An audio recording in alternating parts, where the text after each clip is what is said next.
Hello, my name is Deborah Laurel. You know, not paying attention when someone else is speaking can have some dreadful consequences. Take these three examples. Harry had tuned out during a business meeting until he heard his name and realized he had been volunteered to serve on a committee. Unfortunately, it was too late for him to explain how overextended he already was. When George came to June with information that could affect her decision, June heard what she wanted to hear, not what George said.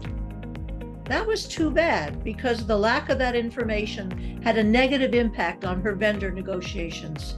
When Joni's teenage daughter, Tess, was very upset, Joni didn't listen. She just told Tess that people are sometimes cruel, but you can't let it get you down. When Tess ran away from home, Joni wished she had paid closer attention. Have you ever gotten in trouble because you weren't listening?